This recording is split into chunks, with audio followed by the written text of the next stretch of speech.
couple years ago, I was with my family, and we were spending some time in this cabin in the woods on the edge of this remote lake. And I mean, we were deep in the middle of nowhere.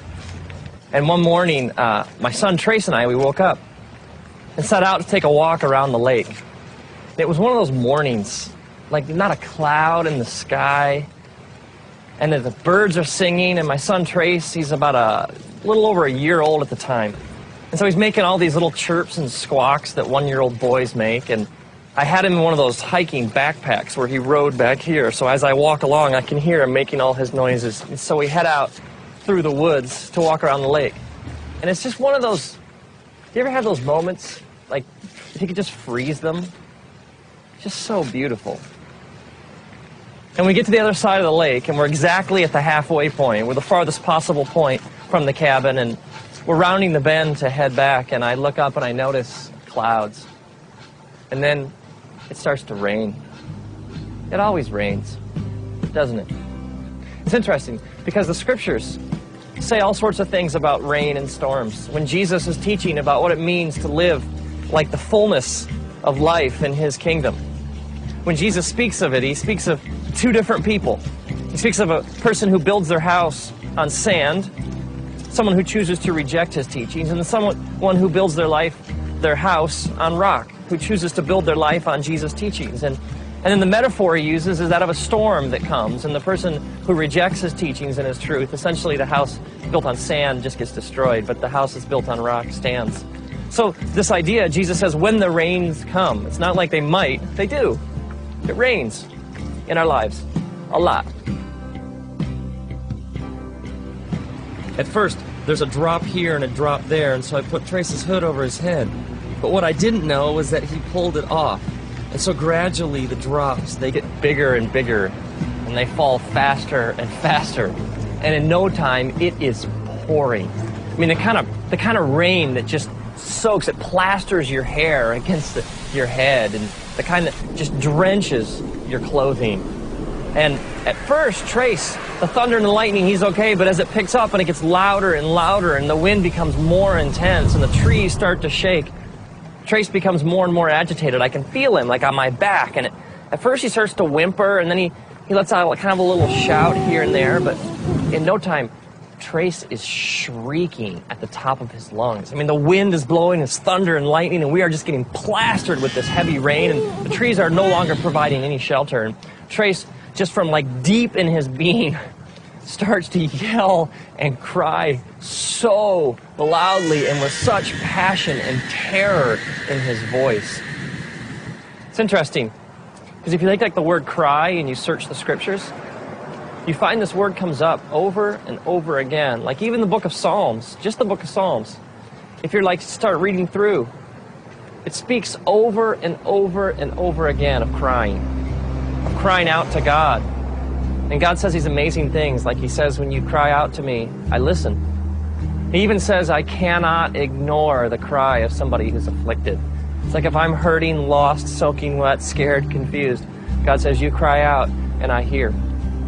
God even says that when you cry, he's close to the brokenhearted. He's close to those who cry out and admit they're scared, lost, soaking wet, and confused. See, there is this false, twisted idea out there among religious people that somehow you got to have it all together to have a relationship with God. That like somehow God's only looking for people who have no problems and have it all nailed down and can put on like the happy face all the time. And yet the scriptures speak directly against this kind of thinking. I mean, Jesus is even just straight ahead, and he says, come to me, all you who are weary and heavy laden. I mean, the essence of salvation is crying out to God and admitting, I don't have it all together. It's admitting, I am lost, I am hurting, and this sinful nature that I carry around with me has really screwed things up for me. And God, if you don't show me the way home, if you don't fix things, if you don't step in, I am dying here. And this kind of thinking is all throughout the scriptures. It's over and over again. God says to us, when you come to me with all your junk, come to me with your problems, come to me all screwed up, all messed up. Let me take care of it. Jesus even sets out looking for people. He even says this. He says, I'm not looking for the healthy. I came for the sick. It's interesting if you think about the storm from Trace's perspective. For Trace, the storm is his reality. He sees nothing else.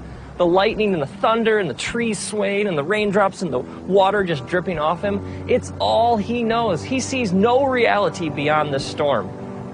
What Trace doesn't realize is that as his dad, I would do anything to get him home.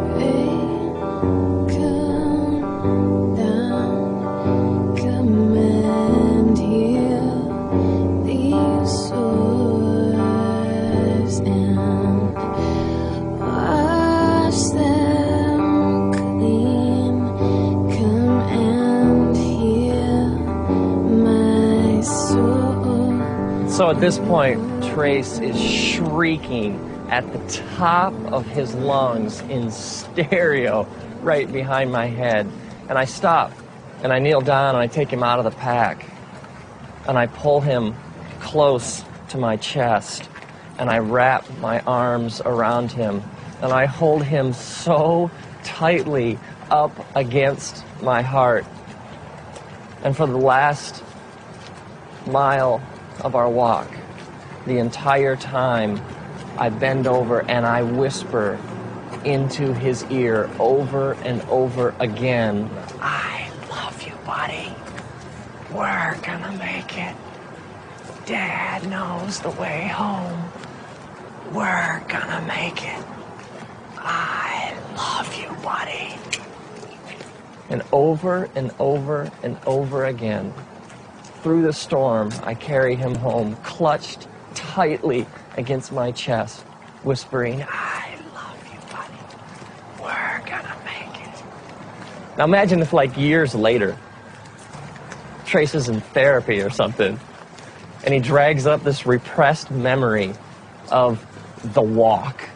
And he comes to me and he's like, Dad, why'd you let me go through that for? I got all this junk inside me. I thought you loved me. How could you have exposed me to something that horrible, that storm? I mean, why didn't you protect me?